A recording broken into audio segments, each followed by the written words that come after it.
A spring force, a spring force.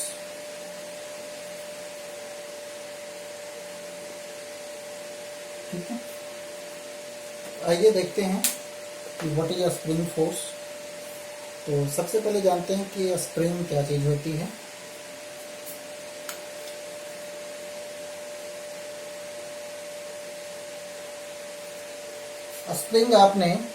Spring कई type के होते हैं, बट जो अभी हम लोग को डिस्कस करना है वो है हेलिकल स्प्रिंग।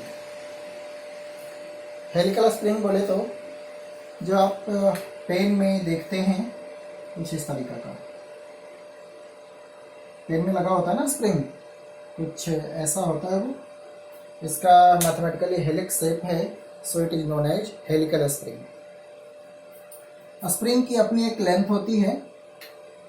अभी इस पे हमने कोई फोर्स अप्लाई नहीं किया है, तो इस टाइम पे जो स्प्रिंग का लेंथ है it is called natural length. Spring पे कोई फोर्स नहीं लगा है ना, स्प्रिंग एज इट इज रखा हुआ है। इस सिचुएशन में जो स्प्रिंग की लेंथ होती है that is called natural length. Natural length. आप जब स्प्रिंग को डिफॉर्म करेंगे आइदर एलोंगेट और कंप्रेस, इन दोनों ही सिचुएशन में आपको फोर्स लगाना पड़ता है। आप चाहें तो यह स्प्रिंग है, इस पे फोर्स अप्लाई करेंगे तो ये कुछ ऐसा हो जाएगा, इसकी लेंथ बढ़ जाएगी। क्लियर है? सोचो जो इसका लेंथ है वो L प्लस में X हो,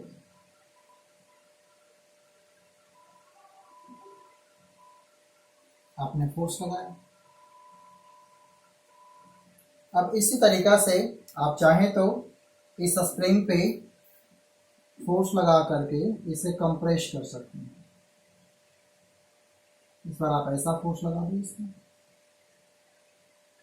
इसकी जो लेंथ है वो नेचुरल लेंथ से सोचो कम हो गई।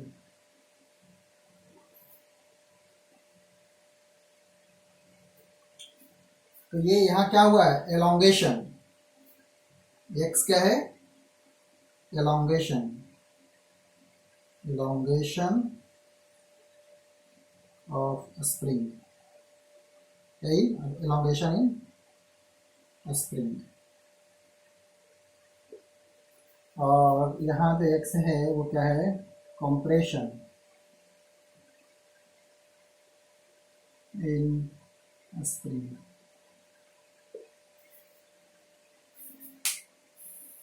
स्प्रिंग को या स्प्रिंग पे कोई फोर्स अगर नहीं लग रहा है, इन दैट केस जो स्प्रिंग की लेंथ होगी उसे नेचुरल लेंथ ऑफ स्प्रिंग बोला जाएगा। सोचो 10 सेंटीमीटर का या 15 सेंटीमीटर का जितना का भी हो, तो वो नेचुरल लेंथ है, यानी अभी इस पर कोई फोर्स नहीं लगा है, इसमें कोई डिफॉर्मेशन नहीं हुआ है। यहाँ डिफॉर्मेशन से मीनिंग है आइदर एलोंगेशन और कंप्रेशन इन द स्प्रिंग। अगर आप स्प्रिंग पे इस तरह से फोर्स लगाएंगे तो वो एलोंगेट होगा। अगर वो नेचुरल लेंथ से x बढ़ जाता है तो बोला जाएगा कि x is the elongation in spring. आप ऐसा फोर्स लगाएंगे तो ये जो डिफॉर्मेशन होगी, यानी कि यहाँ x कंप्रेस हो गया है, तो बोला जाएगा कि x क्या है, कंप्रेशन इन स्प्रिंग, है ना। पूछा जाएगा कि स्प्रिंग में कितना कंप्रेशन हुआ, तो देखो, ठीक है ना। यानी कि अब जो लेंथ हो गई है L प्लस एक्स हो गया है, पहले L था, हमने और फोर्स लगाया जिससे कि x बढ़ गया है, तो अब जो एलोंगेशन हो गया है, यानी कि अब जो लेंथ होगी इसकी वो L प्लस एक्स होगी। एलोंगेशन कितना हुआ, तो जो नेचुरल लेंथ से आपने इंक्रीमेंट ला दिए हैं ड्यू टू फोर्स, वो एलोंगेशन है x। यहाँ पे एलोंगेशन कंप्रेशन कितना हुआ, तो x। अब लेंथ कितनी होगी, तो पहले L था, x आपने कंप्रेस कर दिया, तो अब होगा L माइनस एक्स। तो इस चीज को समझिएगा, ये अभी क्या लेंथ है वो दिखा रहा है ना। यहाँ पर बोला जाए, यहाँ पर कोई फोर्स नहीं लग रहा है, F इज इक्वल टू 0 है, और इस केस में भी F इज इक्वल टू, है ना, इस पर अभी कोई फोर्स नहीं लग रहा है, स्प्रिंग पे अभी कोई फोर्स नहीं लग रहा है, यहाँ पर फोर्स लग रहा है। ठीक है।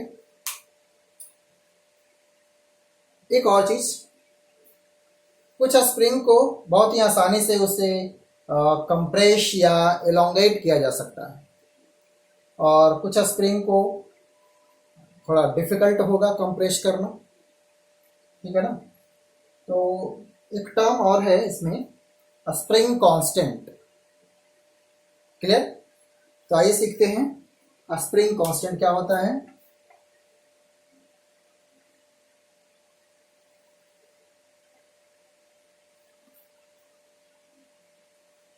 Spring constant,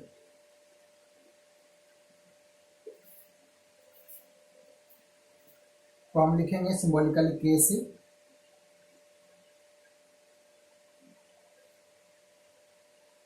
if k is high means difficult to deform।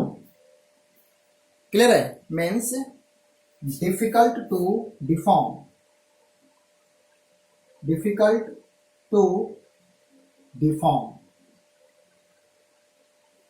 इसी तरीका से if k is low means easy to deform, easy to deform। तो स्प्रिंग कांस्टेंट हमें ये बताता है कि स्प्रिंग को डिफॉर्म करना डिफिकल्ट है या आसान है। अगर स्प्रिंग बहुत ही इजी वे में डिफॉर्म हो जाता है, और डिफॉर्म का यहाँ मीनिंग है एलोंगेशन और कंप्रेशन।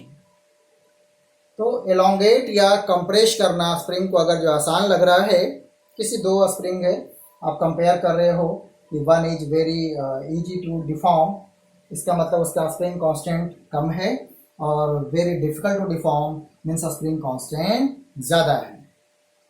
एक चीज देखिएगा, जब आप स्प्रिंग को आप एलोंगेट या कंप्रेस या एक वर्ड में बोले डिफॉर्म करना चाहते हैं, तो आपको फोर्स लगाना पड़ता है। क्वेश्चन है कि फोर्स क्यों लगाना पड़ता है। आंसर है क्योंकि स्प्रिंग आपके ऊपर फोर्स लगाती है, वो अपने आप डिफॉर्म होना नहीं चाहती। देखिएगा स्प्रिंग फोर्स क्या होगा। अब इसे मैं थोड़ा रफ करूं, चलिए इसे रफ करते हैं।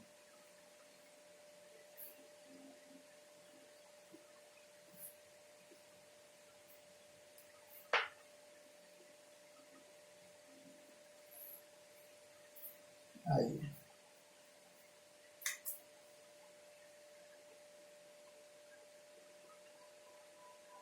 एक स्प्रिंग को मैंने वन एंड को फिक्स कर दिया हूं, और ये अपनी इसकी एक नेचुरल लेंथ है L। दूसरा सिचुएशन है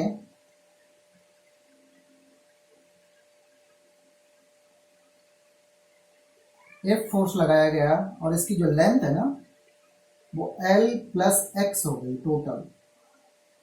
बोले तो x जो है वो एलोंगेशन है, ऐसा लिखेंगे। दिस इज यहाँ तक L हुआ, और यहाँ से यहाँ तक जो है वो क्या है x। टोटल कितना हो गया L प्लस x हो गया।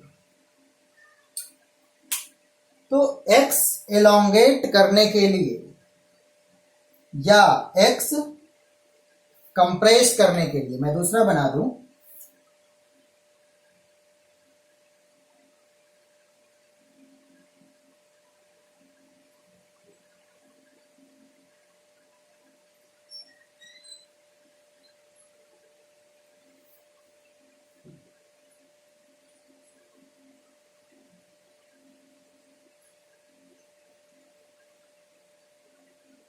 x इस बार कंप्रेस हो गया। जो टोटल लेंथ था, यानी कि आप ऐसे भी लिख सकते हैं इसको, जो टोटल लेंथ था ना वो यहाँ तक था, डेसिबल, और यहाँ से यहाँ तक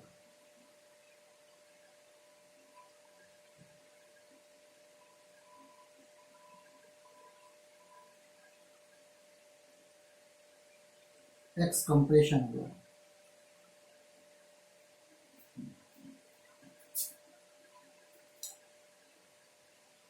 तो ये जो फोर्स लगाना पड़ा एक्स एलोंगेट करने के लिए, वो फोर्स कितना होगा? तो आंसर है कि वो फोर्स होगा F is equal to minus of k x,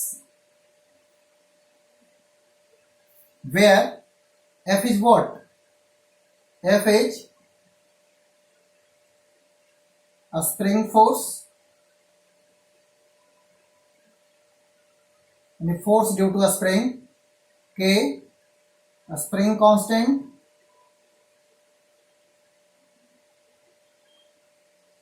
and X is the displacement.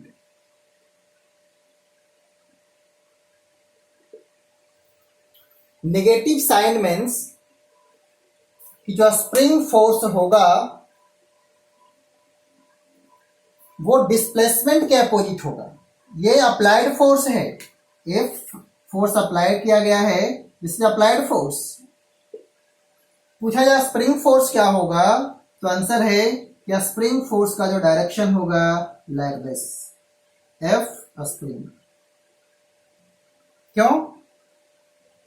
क्योंकि डिस्प्लेसमेंट, इसे आप ओरिजिन सिलेक्ट करो, दिस इज ओरिजिन, तो आपने ओरिजिन से इसे राइट ले गए। आपकी टेंडेंसी क्या है, जो अप्लाइड फोर्स है वो इसे नेचुरल लेंथ से राइट ले जा रहा है, इसे एक्सटेंड कर रहा है, एलोंगेशन ला रहा है। तो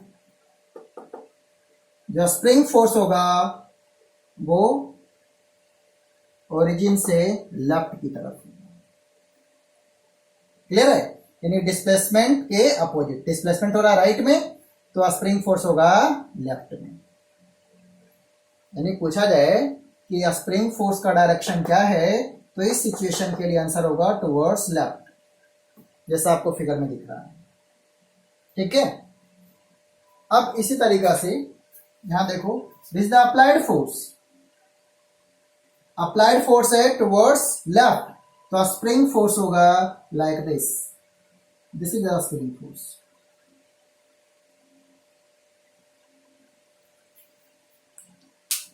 यहाँ पर कोई स्प्रिंग फोर्स नहीं है, ये नेचुरल लेंथ में ही है। आपने इसे डिफॉर्म करना चाहा, इस बार आप उसे एलोंगेट कर रहे थे, तो अप्लाइड फोर्स राइट है, यानी डिस्प्लेसमेंट राइट है। आप डिस्प्लेसमेंट पे जाओ, डिस्प्लेसमेंट टुवर्ड्स राइट, तो स्प्रिंग फोर्स लेफ्ट, डिस्प्लेसमेंट के अपोजिट। यहाँ नेगेटिव साइन क्या ही शो कर रहा है कि जो स्प्रिंग फोर्स होगा, मैं लिख देता हूं, जो स्प्रिंग फोर्स होगा वो डिस्प्लेसमेंट के अपोजिट होगा। और यहाँ जो मैंने एग्जांपल बनाए हैं, इससे क्लियर हो रहा है कि वो डिस्प्लेसमेंट के अपोजिट हो रहा है। क्लियर है? इस फिगर में देखो, डिस्प्लेसमेंट राइट है तो स्प्रिंग फोर्स लेफ्ट है, नीचे वाले में डिस्प्लेसमेंट लेफ्ट की तरफ है, यानी ये यहाँ था, आपने एक्स इसे डिफॉर्म कर दिया, तो स्प्रिंग फोर्स राइट की तरफ है। तो ये थोड़ा सा समझना। हाँ, एक और चीज है कि स्प्रिंग कांस्टेंट, आपको मैंने बता दिया कि स्प्रिंग कांस्टेंट की वैल्यू जितनी ज़्यादा होगी, इसका मतलब है कि स्प्रिंग को डिफॉर्म करना उतना डिफिकल्ट है। स्प्रिंग कांस्टेंट की वैल्यू जितनी कम होगी, स्प्रिंग को डिफॉर्म करना उतना ईजी है। जैसे पेन में जो स्प्रिंग होता है, उसकी स्प्रिंग कांस्टेंट काफ़ी कम होती है, तो उसे आप आसानी से एलोंगेट कर सकते हैं या कंप्रेस कर सकते हैं। बट जो बाइक में शॉक एब्जॉर्बर के फॉर्म के लिए स्प्रिंग लगा होता है, वो मोटी स्प्रिंग होती है, उसे आप उतनी आसानी से एलोंगेट या कंप्रेस नहीं कर सकते। बाइक में लगा होता है ना, जो व्हील हैं कुछ इस तरह से लगे होते हैं, और इसमें ऐसे ऐसे स्प्रिंग होती है शॉक ऑब्जर्वर के लिए, तो है ना, जिसको शॉकर बोलते हैं, शॉक ऑब्जर्वर है ना, बोलते हैं क्या, शॉक ऑब्जर्वर। तो यहाँ जो स्प्रिंग होता है उसकी स्प्रिंग कांस्टेंट थोड़ी ज़्यादा होती है, ये आपके बिल्कुल इतनी आसानी से कंप्रेस या एलोंगेट नहीं होगा, ज़्यादा लोड पड़ेगा तब ये कंप्रेस या एलोंगेट होते हैं।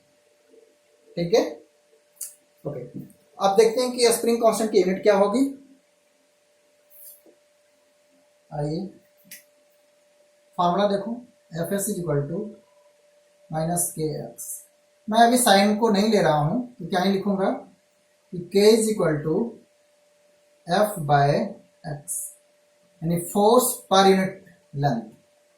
क्या हो जाएगा, फोर्स पर यूनिट लेंथ, यानी स्प्रिंग कांस्टेंट की जो यूनिट होगी न्यूटन पर मीटर। ठीक है, और ऐसा भी बोल सकते हैं कि 1 मीटर कंप्रेशन या एलोंगेशन या फिर डिफॉर्मेशन के लिए जितनी फोर्स की रिक्वायरमेंट होगी that is called a spring constant. A spring constant is the force required to deform by 1 unit. It is the force, it is the force required to deform the spring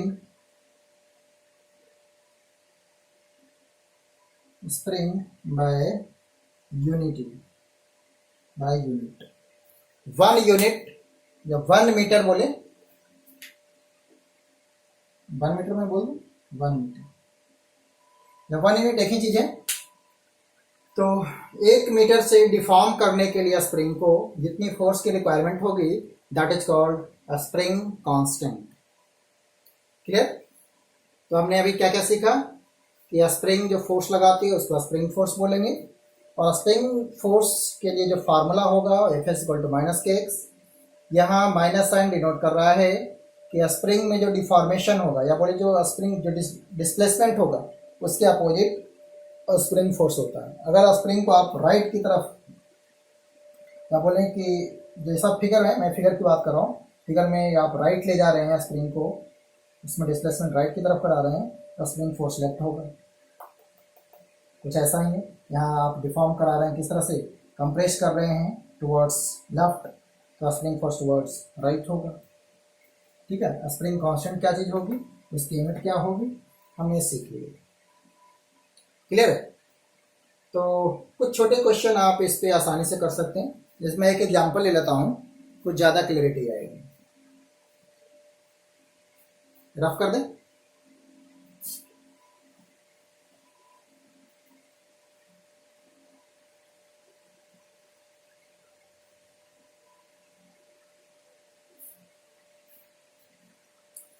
एक example लेते हैं कुछ ऐसा,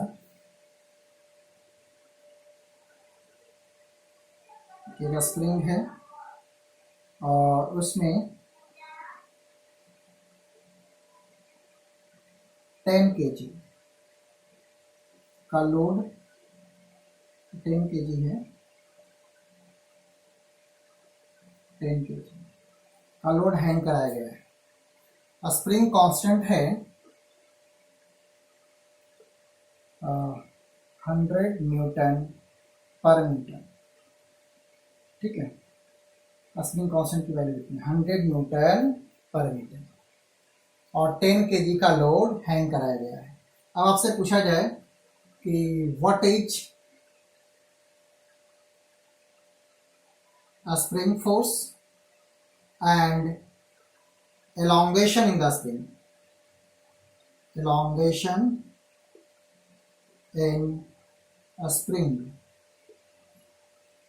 elongation का मतलब यहाँ x से, x क्या होगा और स्प्रिंग फोर्स क्या होगा। देखो बहुत ही आसान है, जब 10 kg का ब्लॉक हैंग कराया जाएगा तो इस पे नीचे कितना फोर्स लगेगा, mg बोले तो 10 इंटू 10 बोले 100 न्यूटन, यानी कि जो अप्लाइड फोर्स है वो नीचे की तरफ है, यानी mg नीचे की तरफ है। या स्प्रिंग को इस बार एलोंगेट कराया जा रहा है तो स्प्रिंग फोर्स होगा ऊपर की तरफ और ये होगा इस तरह से।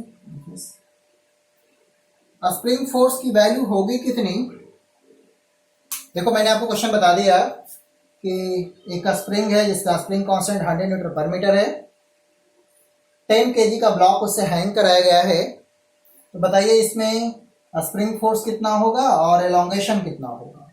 तो स्प्रिंग फोर्स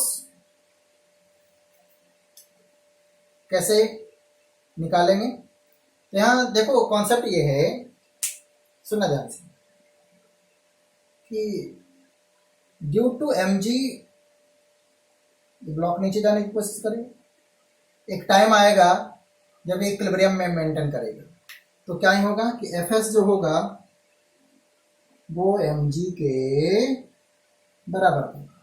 क्यों कि कोई यहाँ पे एक्सेलरेशन नहीं प्रोड्यूस हो रहा है, तो fs mg के बराबर होगा। यानी स्प्रिंग फोर्स कितना होगा, तो आंसर हो जाएगा 100 न्यूटन। अब स्प्रिंग फोर्स होता है -kx, ठीक है। तो fs की वैल्यू जो है वह 100, k की वैल्यू बताओ 100 और या x, तो x का वैल्यू हो गया -1। यहाँ माइनस साइन क्या दिखाएगा कि अगर वर्टिकली अपवर्ड को आपने पॉजिटिव लिया था तो वर्टिकली डाउनवर्ड क्या होगा, नेगेटिव होगा। मीन्स जो माइनस साइन दिखा रहा है या स्प्रिंग नीचे की तरफ 1 मीटर जाएगा। तो सिर्फ मैग्नीट्यूड की बात करें तो x is equal to 1 metre. This is the elongation. Minus क्या दिखा रहा है कि स्प्रिंग फोर्स के अपोजिट डायरेक्शन में डिस्प्लेसमेंट हो रहा है। माइनस साइन क्या शो कर रहा है कि स्प्रिंग फोर्स के अपोजिट डायरेक्शन में डिस्प्लेसमेंट हुआ भी है। स्प्रिंग फोर्स ऊपर की तरफ, डिस्प्लेसमेंट नीचे की तरफ, कितना 1 मीटर। तो आसानी से ऐसे क्वेश्चन कर सकते हैं, कुछ ज़्यादा डिफिकल्ट नहीं है। स्प्रिंग फोर्स क्या होगा आप बता सकते हैं, ठीक है। ओके, आई होप आप थोड़ा सा समझोगे स्प्रिंग के बारे में, स्प्रिंग जो फोर्स लगाएगा। अब एक और कॉन्सेप्ट आपके साथ डिस्कस करते हैं।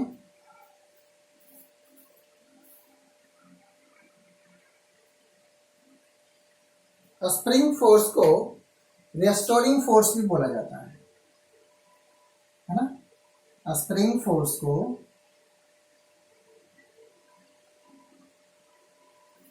क्या बोलते हैं, रिस्टोरिंग फोर्स भी बोलते हैं, रिस्टोरिंग फोर्स, क्योंकि ये अपनी इनिशियल पोजीशन को रिस्टोर करना चाहता है। जब आप इस पे फोर्स लगाएंगे, एक्सटर्नल एजेंट फोर्स लगाएगा तो डिफॉर्म हो जाएगा। जब एक्सटर्नल एजेंट का इफेक्ट खत्म होगा, ये अपनी इनिशियल सिचुएशन में आना चाहता है। So it is called restoring force, क्योंकि जो स्प्रिंग जो फोर्स लगा रहा है वो इस तरह से लगाता है कि अपने इनिशियल सिचुएशन को वो गेन कर ले, ठीक है ना। तो स्प्रिंग फोर्स को हम लोग रिस्टोरिंग फोर्स भी बोलते हैं। ओके, अब और कुछ कॉन्सेप्ट सीखते हैं। अभी हमने वर्क के बारे में सीखा, तो इसी से एक और मैं आपको डिस्कस करता हूँ कि स्प्रिंग को जब एलोंगेट करेंगे तो एक्सटर्नल एजेंट कितना वर्क करेगा, ठीक है। वाओ,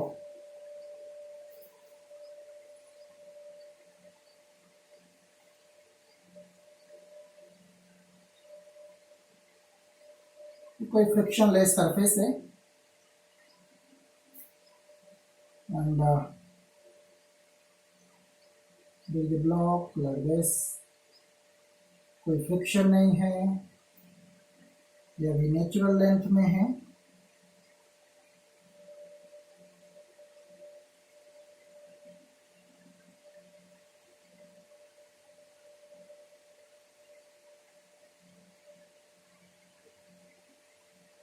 एक पर्सन ने इस पे फोर्स लगाया इस डायरेक्शन में F, और इसमें एलोंगेशन प्रोड्यूस हो गया, दैट इज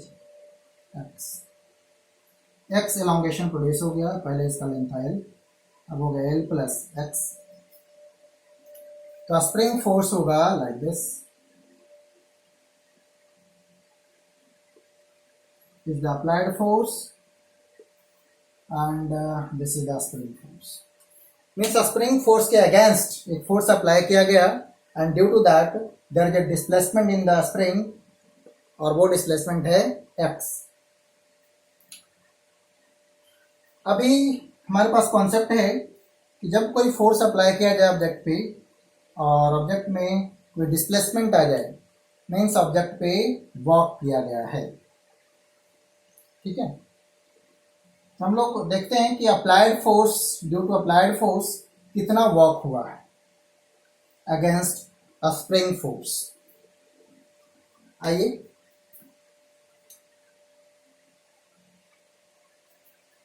यहाँ पे मैं थोड़ा एज्यूम कर लेता हूँ कि एम मास है इसका, राइट जा रहा है बट कांस्टेंट वेलोसिटी से।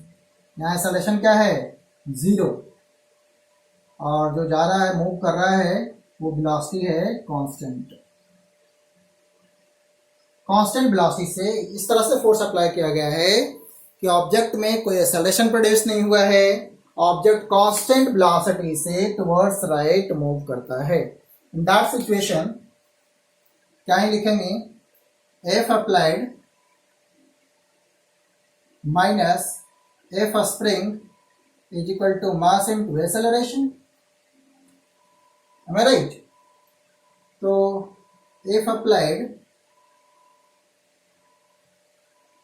आप ही बताइए ना मुझे, F spring, let spring constant is K लिख देते हैं, क्या लिखूं,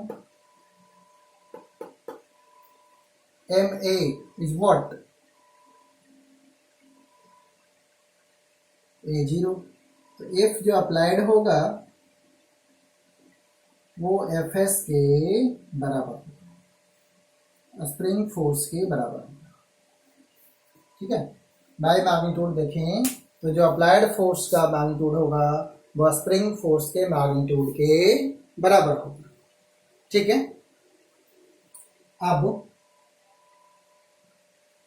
ड्यू टू अप्लाइड फोर्स क्या वर्क डन हुआ उसे थोड़ा सा देखते हैं। अगर मुझे मैग्नीट्यूड की बात करनी है तो अप्लाइड फोर्स का जो मैग्नीट्यूड होगा वो के एक्स के बराबर होगा। के बोले तो स्प्रिंग कांस्टेंट, और एक्स क्या हो गया बताओ, एक्स हो गया डिस्प्लेसमेंट। तो ये इतना फोर्स अप्लाई हुआ है। बट यहां देखने वाली बात यह है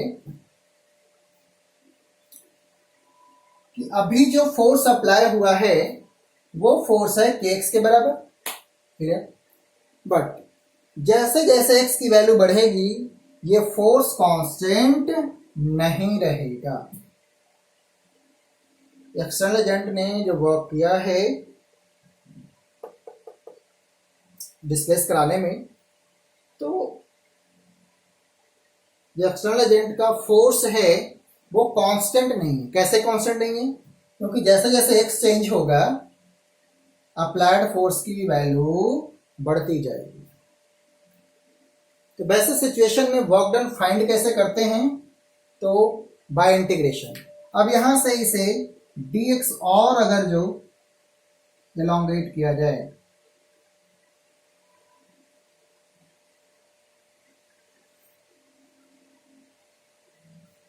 तो ये जो सिचुएशन होगा this is L x and dx। तो इस स्मॉल डिस्प्लेसमेंट dx के लिए कितना वर्क डन करना पड़ेगा? तो स्मॉल वर्क डन बताओ, f जो भी है dx, और हम लोग ऐसा एज्यूम कर रहे हैं कि डिस्प्लेसमेंट बहुत स्मॉल है, तो जो यहां फोर्स लग रहा था ऑलमोस्ट वही फोर्स होगा, क्योंकि फोर्स की वैल्यू तो बढ़ रही है ड्यू टू एक्स। एक्स जितना ज़्यादा हो जाएगा फोर्स की वैल्यू उतनी ज़्यादा होगी। और मैंने एज्यूम किया कि एक्स बहुत ही कम चेंज आया है, तो फोर्स में भी बहुत ही माइनर चेंज है। हम उसे ऑलमोस्ट कांस्टेंट एज्यूम कर रहे हैं कि जो फोर्स यहाँ लगा होगा थोड़ा सा डिस्प्लेसमेंट करने पे फोर्स में कोई ज़्यादा चेंजिंग नहीं आया है। तो फॉर दिस स्मॉल डिस्प्लेसमेंट जो वर्क डन है उसे डी डब्ल्यू लिखा गया, वेरी स्मॉल वर्क डन, और एफ डी एक्स के बराबर होगा। अब मुझे बताइए क्या फोर्स कांस्टेंट है? तो आंसर है नहीं। एक्स बढ़ने से फोर्स की वैल्यू बढ़ जाएगी। Force is not constant. आप याद करो कि अगर फोर्स कांस्टेंट नहीं होता है तो आप कैसे वर्क डन फाइंड करते हो? इंटीग्रल मेथड से। तो क्या करें, इंटीग्रेट कर दें, दोनों साइड इंटीग्रेट करोगे, यहाँ 0 से W, यहाँ जो भी है ओरिजिन से x डिस्प्लेसमेंट, इसे सॉल्व करेंगे तो वर्क डन हो जाएगा kx dx का इंटीग्रल 0 to x। सॉल्व करो तो आंसर हो जाएगा हाफ के एक्स स्क्वायर। जो एक्सटर्नल एजेंट ने वर्क किया है वो वर्क है हाफ के एक्स स्क्वायर, है ना। वर्क डन हो गया, बोले तो वर्क डन हो गया half K x square due to external agent, है ना। एक्सटर्नल एजेंट राइट में फोर्स लगा रहा था, डिस्प्लेसमेंट भी राइट हो रहा था, तो वर्क डन पॉजिटिव होगा। देखो half K x square means spring को एक्स डिफॉर्म किया जाता है तो एक्सटर्नल एजेंट जो वर्क करता है that work is half K x square. इसमें कोई डाउट नहीं होनी चाहिए, मैंने आपको बहुत ही क्लैरिटी से बताया है। और सिंपल सा लॉजिक ये है कि एक्सटर्नल एजेंट जिस डायरेक्शन में फोर्स लगा रहा था वर्क डन भी उसी डिस्प्लेसमेंट भी उसी डायरेक्शन में हुआ है, तो वर्क डन पॉजिटिव होगा, वैल्यू पॉजिटिव है। एक्सटर्नल एजेंट का फोर्स वेरी कर रहा था अकॉर्डिंग टू स्प्रिंग फोर्स, क्योंकि कोई एक्सेलरेशन प्रोड्यूस नहीं हो रही है तो स्प्रिंग फोर्स का जो मैग्नीट्यूड होगा वो अप्लाइड फोर्स के बराबर होगा, यानी कि x होगा। हमें पता है कि वेरिएबल फोर्स है तो कैसे due to that force work done find करते हैं, इंटीग्रल मेथड। इंटीग्रेट कर दिया, आंसर आ गया half x square. This is the work done due to external agent या अप्लाइड फोर्स। ठीक है, work done due to external agent, work done due to external agent, external agent.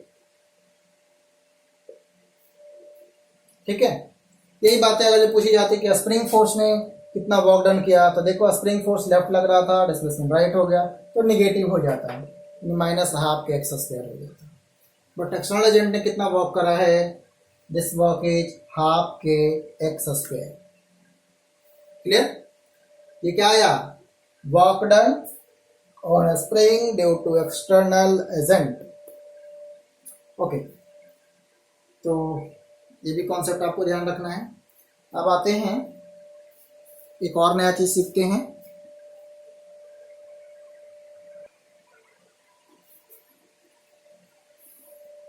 अब हम लोग डिस्कस करते हैं पोटेंशियल एनर्जी। पोटेंशियल एनर्जी,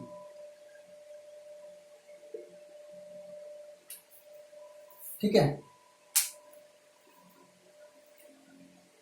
तो देखिए एक एक करके सीखेंगे। पोटेंशियल एनर्जी पहले सीखते हैं कि जब भी कोई रिस्टोरिंग फोर्स के अगेंस्ट वर्क किया जाता है तो वो जो आपकी एनर्जी लॉस हुई है वो किसी दूसरे फॉर्म में स्टोर हो जाती है और उसी को बोलते हैं पोटेंशियल एनर्जी। तो देखिए ये ऑब्जेक्ट है, अभी ग्राउंड पे रखा है,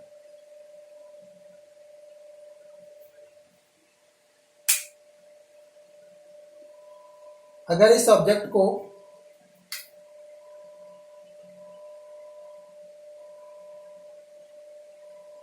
उठा करके एक कोई एक्सटर्नल एजेंट है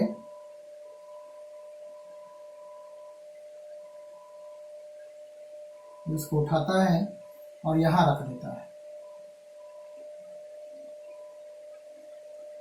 h हाइट पर। तो उस सिचुएशन में इस ब्लॉक में एनर्जी आ जाती है और इसको बोलते हैं ग्रेविटेशनल पोटेंशियल एनर्जी। सुनो कैसे आती है। मैं आपसे पूछता हूं कि हम लोग में या बॉडी में एनर्जी कैसे आती है, तो आंसर है फूड से आती है ना। बिल्कुल उसी तरीका से जब कोई रिस्टोरिंग फोर्स के अगेंस्ट या बोले कंजर्वेटिव फोर्स, एक वर्ड है, कंजर्वेटिव फोर्स के अगेंस्ट वर्क डन किया जाता है, तो उस सिचुएशन में जो एनर्जी है वो पोटेंशियल एनर्जी के फॉर्म में स्टोर हो जाती है। ठीक है। Gravitational force is the conservative force, spring force is the conservative force. अब ये वर्ड आपको समझ आएगा कंजर्वेटिव, बट अब याद रखो कि ग्रेविटेशनल फोर्स कंजर्वेटिव फोर्स है, स्प्रिंग फोर्स कंजर्वेटिव फोर्स है, friction force, air resistance, these all are the non conservative force. अब इस वर्ड पे आएंगे। तो जब भी ग्रेविटेशनल फोर्स के अगेंस्ट वर्क किया जाएगा तो आपका जो एनर्जी लॉस हुआ है वर्क करने में, वो एनर्जी एक अलग फॉर्म ऑफ एनर्जी में स्टोर हो जाएगी, that is called potential energy. ठीक है। आइए देखते हैं इसे। मीन्स जब आपने m मास के ब्लॉक को h हाइट डिस्प्लेस कर दिया तो इसमें एनर्जी आ गई है और उसको बोलेंगे पोटेंशियल एनर्जी, और बोले तो gravitational potential energy. Gravitational force के अगेंस्ट वर्क किया गया है तो इसका नाम होगा gravitational potential energy. Spring force के अगेंस्ट वर्क किया जाएगा तो इस सिचुएशन में जो स्प्रिंग में एनर्जी स्टोर होगी that is called spring energy, elastic potential energy उसको बोलते हैं। ठीक है। तो आइए देखते हैं इसका फॉर्मूला कैसे बनेगा।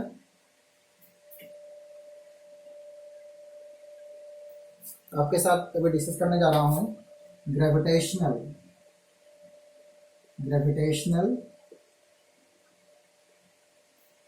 Potential energy.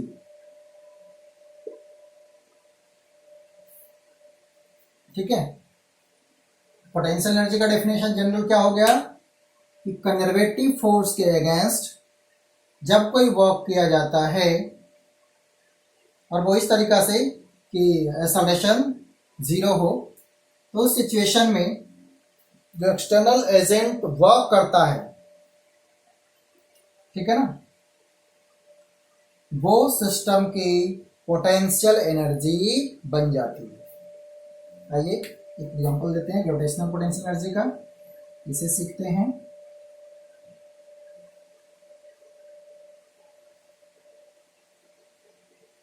ये रूफ है, यहाँ पर ऑब्जेक्ट था m मास का और कोई एक्सटर्नल एजेंट है,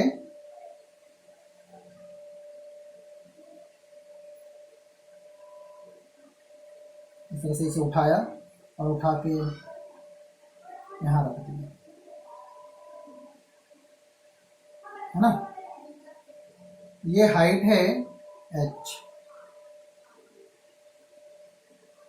देखो इन्होंने क्या किया, ऑब्जेक्ट का फ्री बॉडी डायग्राम बनाओ।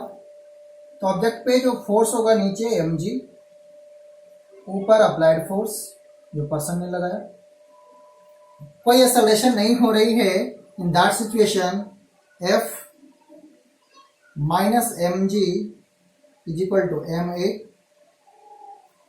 Hair a is equal to 0।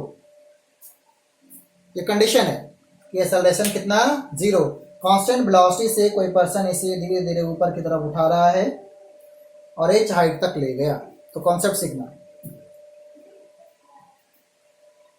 इस केस में जो एक्सटर्नल एजेंट ने वर्क किया है वो वर्क मैं कैसे फाइंड करूं, तो देखो F इज इक्वल टू क्या हो जाएगा यहाँ पे,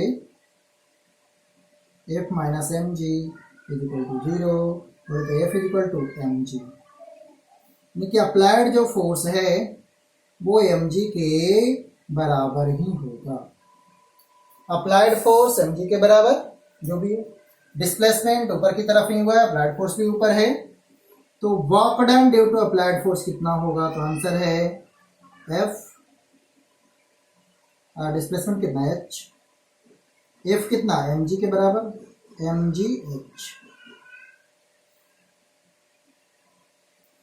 तो ये जो वर्क डन हुआ है mgh, इसी वर्क डन को बोलेंगे ग्रेविटेशनल पोटेंशियल एनर्जी और उसे U से लिखेंगे।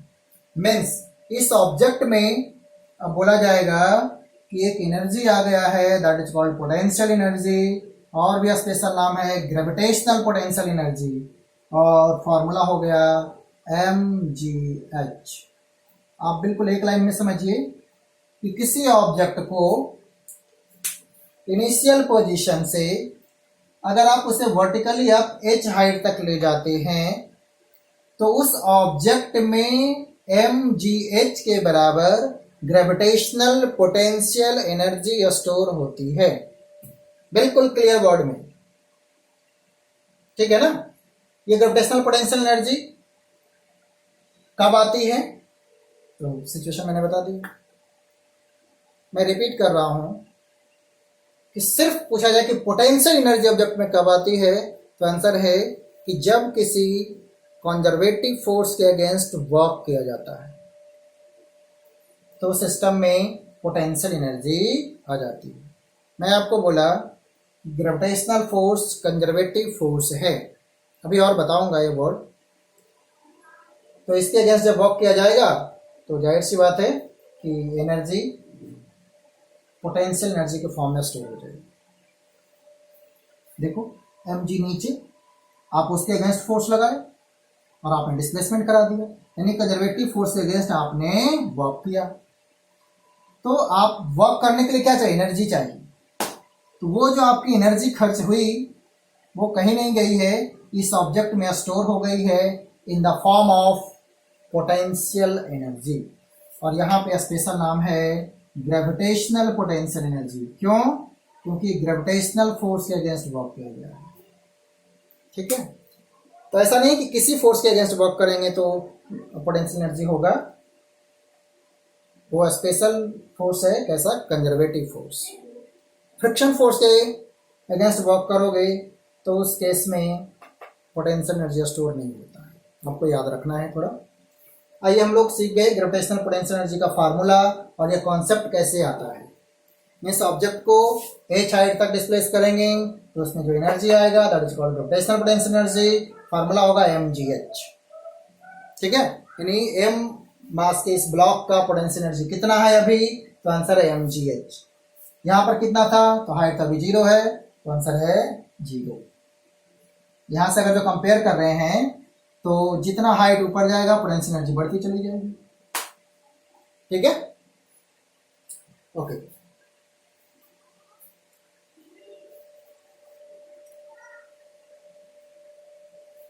आई होप आपको ये पोटेंशियल एनर्जी का कॉन्सेप्ट थोड़ा सा समझ आया होगा। ग्रेविटेशनल पोटेंशियल एनर्जी जो वर्ड में यूज किया है। कुछ और एग्जांपल मैं आपको बताता हूँ क्लैरिटी के लिए। जैसे एक ऑब्जेक्ट यहाँ रखा है ग्राउंड पे, और एक ऑब्जेक्ट ये टेबल पे रखा है।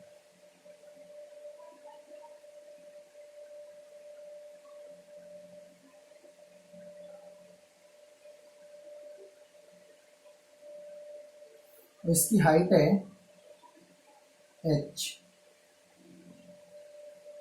यहां से इस लेवल से देखो इसकी हाइट कितनी, 0, तो इसकी एनर्जी भी कितनी होगी 0, पोटेंशियल एनर्जी कितनी होगी 0। इसकी हाइट h है तो इसकी जो पोटेंशियल एनर्जी होगी, मैं इसको नाम देता हूँ m1 लिख दूँ, इसको m2। तो u1 कितना होगा, u1 क्योंकि हाइट है 0 तो 0, U2 हाइट है h, M2 G और h। ठीक है, अभी और क्वेश्चन से क्लियर हो जाएगा। चलिए एक और हम लोग डिस्कस करते हैं, इलास्टिक पोटेंशियल एनर्जी या स्प्रिंग एनर्जी या स्प्रिंग पोटेंशियल एनर्जी, जो भी बोले, इस पर आप करें। ठीक है, ग्रेविटेशनल पोटेंशियल एनर्जी की तरह ही है एक और,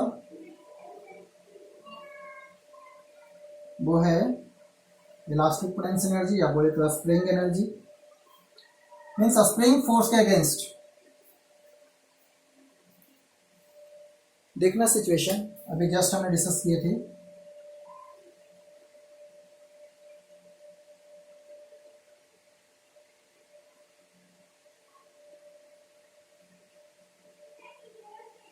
अभी कोई फोर्स नहीं लगाया गया है। दूसरा सिचुएशन,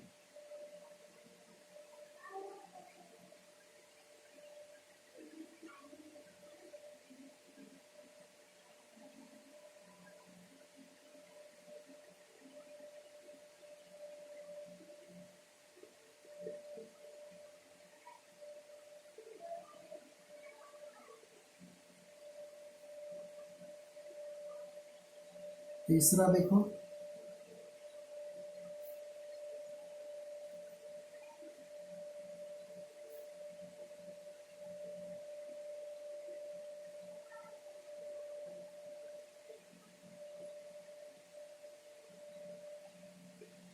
अब क्या होगा।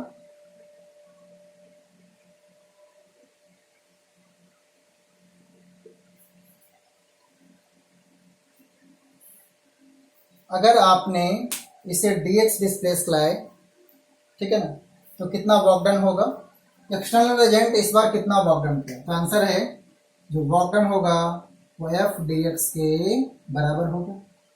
और इस बार f होगा कितना, तो आपको पता है या स्प्रिंग फोर्स के बराबर, हम जस्ट पहले पढ़े थे कि x अगर एलोंगेशन हुआ है तो स्प्रिंग फोर्स होगा ऐसा, स्प्रिंग फोर्स यहाँ भी है ऐसा, अप्लाइड फोर्स राइट में, बट वाई फार्मूला, अगर x डिस्प्लेसमेंट है तो स्प्रिंग फोर्स kx के बराबर होगा बाय मैग्नीट्यूड, अप्लाइड फोर्स भी kx के बराबर होगा। अगर थोड़ा सा और डिस्प्लेस करा दिया गया dx, तो उस केस में जो वर्क डन होगा f dx होगा। फोर्स वेरिएबल है, आपको बताया गया था जस्ट पहले, तो उस केस में जो वर्क डन मैं फाइंड करना चाहता हूं कि एक्सटर्नल एजेंट ने इस स्प्रिंग फोर्स के अगेंस्ट x डिस्प्लेसमेंट में कितना वर्क किया। तो आंसर है वर्क के लिए ऐसा फार्मूला, dw इंटीग्रेशन f के बाद देगा kx dx। ठीक है, तो बताओ, तो पोटेंशियल एनर्जी हो जाएगा, वो आंसर हो जाएगा तो work done is equal to यहाँ 0 से x, यहाँ 0 से वर्क डन, तो हाफ के x है ना, 0 से x आपको लिमिट पुट करने आता है। क्या करें, हाफ के x का स्क्वायर माइनस हाफ के 0 का स्क्वायर, तो आंसर हो गया half K x square. This is the work done against the spring force, क्या बोले, ड्यू टू एक्सटर्नल एजेंट। और इसी वर्क डन को एक नया नाम होगा potential energy, elastic potential energy या स्प्रिंग एनर्जी, वो हाफ के x के बराबर होगा। क्या बोलेंगे इसे, elastic potential energy, elastic potential energy है ना। मीन्स स्प्रिंग को x डिफॉर्म किया जाएगा, तो स्प्रिंग में जो इस सिस्टम में जो एनर्जी स्टोर होगी that is called half K x square, और नाम है स्प्रिंग पोटेंशियल एनर्जी या बोले इलास्टिक पोटेंशियल एनर्जी या स्प्रिंग एनर्जी, सीधे बोलते हैं स्प्रिंग एनर्जी या इलास्टिक पोटेंशियल एनर्जी। क्लियर। तो आपने दो पोटेंशियल एनर्जी का फार्मूला आपने सीखी, एक elastic potential energy half K x square, दूसरा ग्रेविटेशनल पोटेंशियल एनर्जी mgh। ठीक है, तो आइए हमने दो चीज सीख ली, एक वर्क और दूसरा एनर्जी, और कौन सी एनर्जी, पोटेंशियल एनर्जी का कॉन्सेप्ट।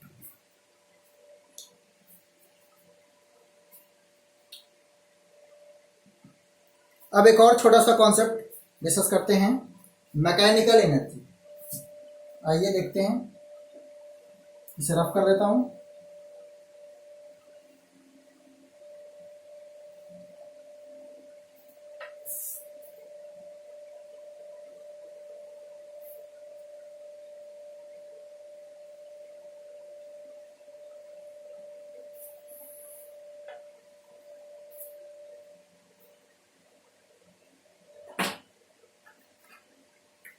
पहले मैं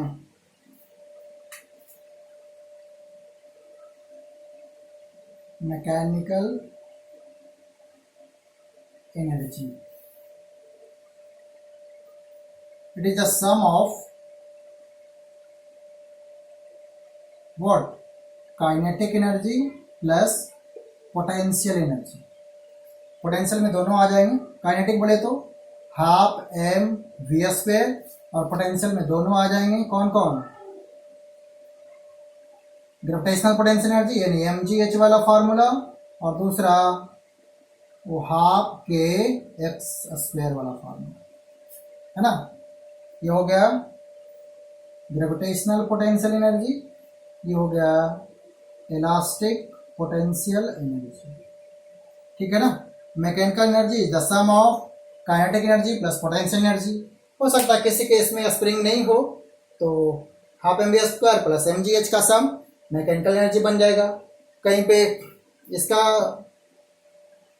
यूज नहीं हो रहा हो तो स्प्रिंग लगा है तो स्प्रिंग में जो एनर्जी स्टोर हो रही है वो इलास्टिक पोटेंशियल एनर्जी, और हाफ एम वी स्क्वायर का सम मैकेनिकल एनर्जी बन जाएगा। तो ये चीज़ मैकेनिकल एनर्जी क्या होगा, it is the sum of kinetic and potential energy.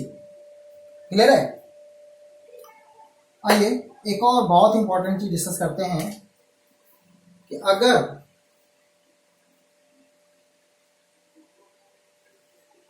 मैं यहां लिखता हूं conservation of mechanical energy, conservation of mechanical energy, ये कॉन्सेप्ट डिस्कस करते हैं।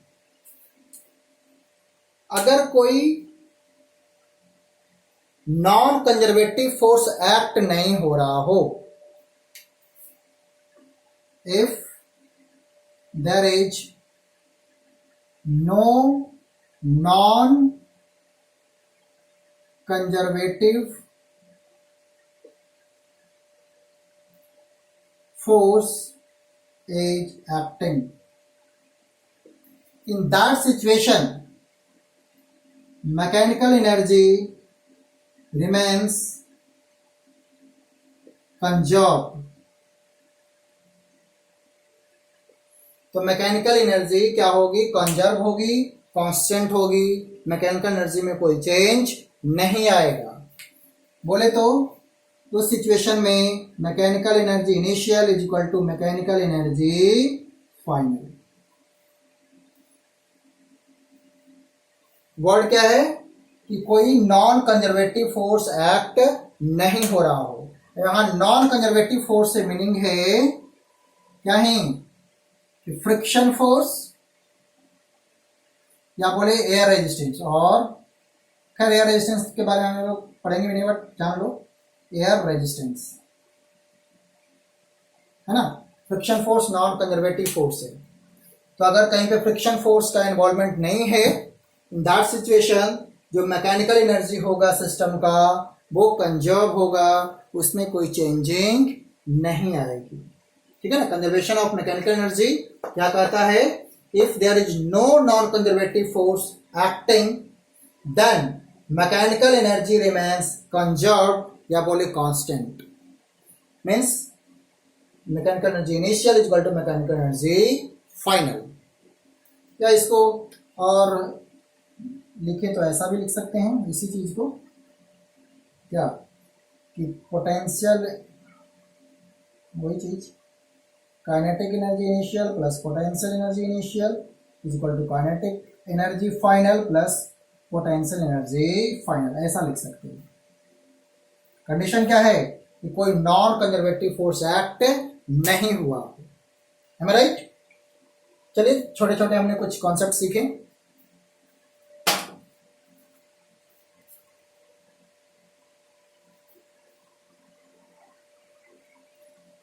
देखिए, कंजर्वेशन ऑफ मैकेनिकल एनर्जी के कॉन्सेप्ट से आप जो थोड़ा लेंथी टाइप का क्वेश्चन है उसे एक एक लाइन में सॉल्व कर सकते हैं। ऐसा नहीं है कि सॉल्व नहीं होगा without using conservation of mechanical energy, but बिल्कुल आसान तरीके से हो जाएगा, ठीक है ना? तो इसमें मैं आपको एक क्वेश्चन भी कराऊं। चलिए क्वेश्चन कराते हैं, इस पर आप करते हैं।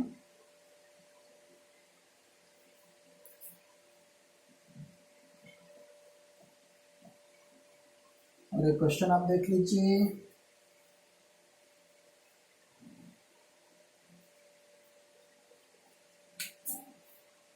सोचिए कि this is a friction less surface, यहाँ पे कोई फ्रिक्शन नहीं है और इसकी जो हाइट है वो h हाइट है और दिस एंगल इज थीटा। यहाँ से कोई ऑब्जेक्ट m मास का ऑब्जेक्ट है जो स्लाइड होकर ऐसे से आता है। पूछा जा रहा है कि इस हॉरिजॉन्टल सरफेस पे आने में आएगा तो यहाँ पर वेलोसिटी क्या होगी, किस वेलोसिटी से आएगा, ठीक है? वो बिल्कुल रेस्ट से इसे छोड़ा गया है, तो किस वेलोसिटी से वो ग्राउंड पर आएगा। क्वेश्चन समझना, h हाइट है, थीटा एंगल है हॉरिजॉन्टल के साथ, तो पूछा जा रहा है कि जब ये हॉरिजॉन्टल पे आएगा, ग्राउंड पे आएगा, तो इस ब्लॉक की वेलोसिटी क्या होगी। अब इसे देखिए,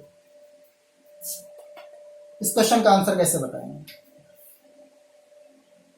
यहां पे बोला गया है कि there is no friction between the surface and between the this incline plane surface and block, इनके बीच में कोई फ्रिक्शन नहीं है। अगर फ्रिक्शन नहीं है यानी कि नॉन कंजर्वेटिव फोर्स नहीं है। नीचे क्यों आ रहा है? ड्यू टू ग्रेविटेशनल पुल, उसी का एक कंपोनेंट है वैसे नीचे ला रहा है। तो यहां पे ऑब्जेक्ट को डिस्प्लेस कराने में कौन रिस्पॉन्सिबल है? तो आंसर है gravitational force, and gravitational force is the conservative force, यानी कि यहाँ पे जो वर्क डन हो रहा है ड्यू टू कंजर्वेटिव फोर्स हो रहा है। तो इस केस में आप कंजर्वेशन ऑफ एनर्जी अप्लाई कर सकते हैं। लिखते हैं here there is no non conservative force, non conservative force यानी फ्रिक्शन नहीं है। तो इस सिचुएशन में mechanical energy initial is equal to mechanical energy final. Initially बताइए, मैकेनिकल एनर्जी बोले तो kinetic energy plus potential energy, kinetic energy plus potential energy final. Ground को ही मैंने ना जीरो एज्यूम किया, यानी कि इनिशियली ऑब्जेक्ट की हाइट कितनी है? तो h हाइट है, तो जो पोटेंशियल एनर्जी होगा वो m मास का ऑब्जेक्ट h हाइट पे तो mgh होगा। ऑब्जेक्ट इनिशियली रेस्ट में है तो काइनेटिक एनर्जी होगा 0। फाइनली हमें बताना है हाफ mv फाइनल का स्क्वायर। पोटेंशियल एनर्जी क्या होगा?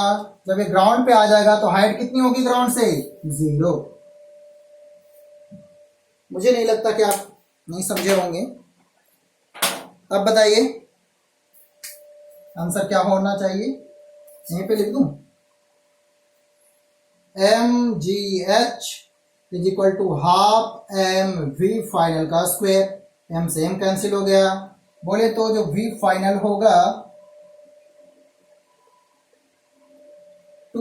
GH का स्क्वायर रूट। देखो एक लाइन में आपका आंसर आ गया। इतनी वेलोसिटी से वो ग्राउंड को हिट करेगा। हमने कंजर्वेशन ऑफ एनर्जी लगा दी, एक लाइन में हो गया। दूसरा भी तरीका है, क्यों नहीं होगा, आपको निकालना पड़ेगा कि कितना एक्सेलरेशन हुआ, ये क्या लेंथ है, कितना टाइम लगेगा, उससे अकॉर्डिंग वेलोसिटी आ जाएगी। तो चलिए दूसरे वाले मेथड से आप मुझे सोल्व करके दिखाएं कि इतना आता है या नहीं आता है। मैंने आपको ये नए मेथड से यानी कि applying conservation of mechanical energy solve करके बताया हूँ। ठीक है, ये होमवर्क है कि आप इसी को दूसरा मेथड जो आपने काइनेमेटिक्स का मेथड सीखे हैं उससे इसको सोल्व करके बताओ कि किस वेलोसिटी से ग्राउंड को हिट करेगा, क्योंकि इसका मास m है, हॉरिजॉन्टल से h हाइट पे है, यहाँ एंगल थीटा है। ठीक है, ओके, ठीक है, बस आज यहीं तक। Thank you.